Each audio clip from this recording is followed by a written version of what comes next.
Hi, Peter Charles here, Folk for Life, fly fishing. And today we're going to look at a subject that I've dealt with multiple times, but this time I'm going to actually show you the visual evidence of why this is so.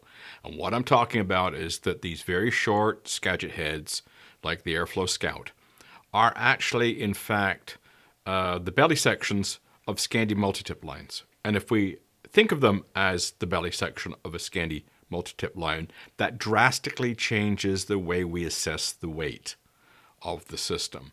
And as an example, in other videos I've talked about this, and I'll mention it again, that if we're trying to buy a short head to fit our rod, we should be thinking of the Scandi rating for the rod, and it should be the head plus the weight of the tip, which is something we usually do with Skagit. So sticking a Skagit label and calling these Skagit is marketing more than reality. And you'll have a lot easier time if you think of these things as being Scandi heads, so it's the belly plus the weight of the tip must equal the Scandi rating for your rod. And that works. Now, I've got some footage here that we're going to examine, and you'll see what's going on and why this is true. And I'm going to be using the term productive weight. So look at my intro to this series if you're not familiar with that term and don't know what it means. So let's get started, and we'll look at the video here, and you can see this is a 38.5 foot Scandinavian shooting head, and it's on a 13 foot 8.9 rod. And you can see what that D-loop looks like. That's pretty standard, right? That's what you expect. Now, I'll just stop this here for a second. This is a 19 foot Skagit Switch 420. Now, I've got the 420 here in the Scout, and it's 17.5 foot long. So this 420 is 1.5 foot shorter than the Skagit Switch. You're not going to notice a difference. So, although that's the Skagit Switch, you can think of it as being this line. What I put on it is a 15 foot 100 grain tip. So the total weight of this thing is around 520, and the total length is 34. And I'm casting on a G Loomis NRX 8 weight 11 foot switch rod. So it's a little shorter than the image that you saw earlier, which was a 13 foot 8.9 rod, and the head was a little longer. So a 34 foot overall head is about right for 11, 12 foot rod. Works quite nicely. So you'll see the D-loop there, and off it goes. Looks lovely. Nice cast. That went about 90, 95 feet. Now we'll slow down, and I want you to watch something. The anchor kiss is in. Now, I'm starting forward on my forward stroke. And you look, there is no fly line in the water. That green tip is completely out of the water. The only thing that's in there is a leader. And it looks like this image that I've got here in my model. You can see that the tip section is not in the water, just the leader and the fly. And this is very, very efficient for for casting in general, because you're not expending very much energy trying to get a tip and a fly and the leader out of the water. It's going to go quite easily, and I'll get a nice big D-loop as a consequence as well.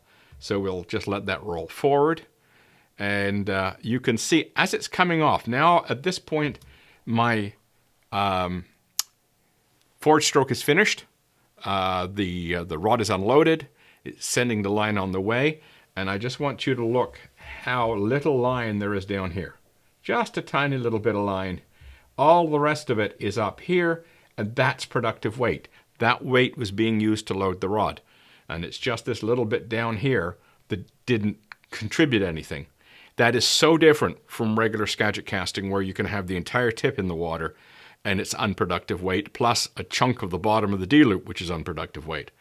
So you can have in a regular Skagit cast with a regular Skagit head that's around 23, 25 foot long, you've got a lot of line in the water that isn't doing anything. It's unproductive weight. And that's the reason why they're so heavy. I've described that before in a previous video. So we'll let that roll on. And you can see this cast, as I say, goes about 90, 95 feet. And because it's so efficient, there's so little drag when the momentum line pulls that fly out of the water, there's nothing much there. It's just a fly and a bit of leader. So off it goes very, very easily. So on this next bit, I'm going to stop it there for a second. We're dealing with a 480 Scout, which is 18.5 foot long. So only a half a foot different from the previous rig. But we're using an SA Titan tip, which is 10 foot, 50 grain. So the total length is 28.5 feet. So it's a shorter rig than what we're using before, but exactly the same rod, the NRX 11 foot 8 weight switch. So here we go. The cast goes off quite nicely. Actually, it rebounds back because a little bit too much energy. So let's go through it and let it go through slowly. And again, you'll see the tip kisses down. And you can see it kiss into the water.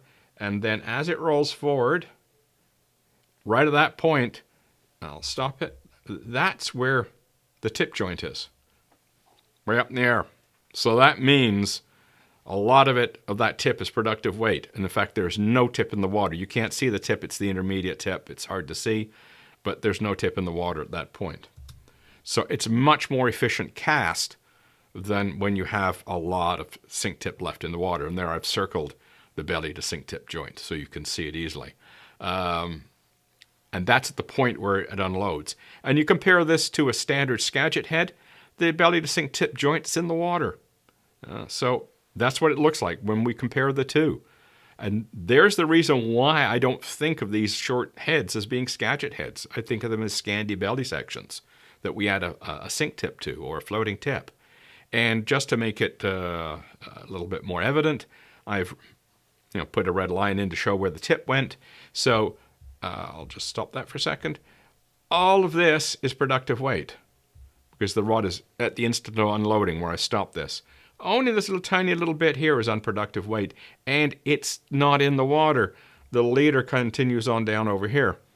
And so it looks like my model here. That's what you see. Actually, we'll just actually turn my rod like that. So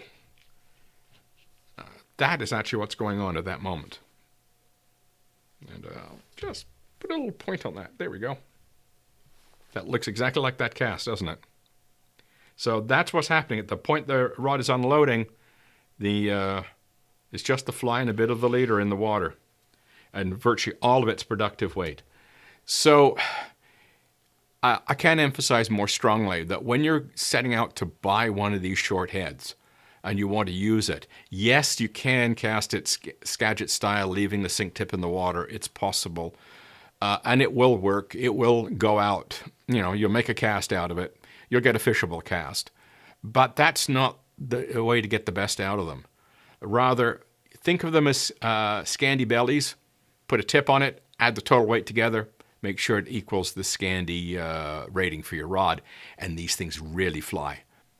Keep in mind when we saw this particular image here, that cast went 95 feet on an 11 foot 8 weight switch rod. So that's what efficient Spey casting is about, is the ability to get a cast off that flies that kind of distance with a short rod, 11 foot rod, switch rod. Most people think of 11 foot rods to be, a 70 foot solution. And I'm sure with a little nicer tip or a different running line, say mono running line, I'll probably get over 100 foot with that rod. So it shows you what happens when you increase the efficiency of the line and the efficiency of the D-loop by, treating the line as a Scandi head and putting, leaving just the leader in the water when you're making your D-loop and making your forward stroke. These things really fly. So keep that in mind when you go shopping for a short head. I know it says Skagit on the label, but trust me on this, when you cast them Scandi style, they work really, really, really well. So give it a try. Cheers.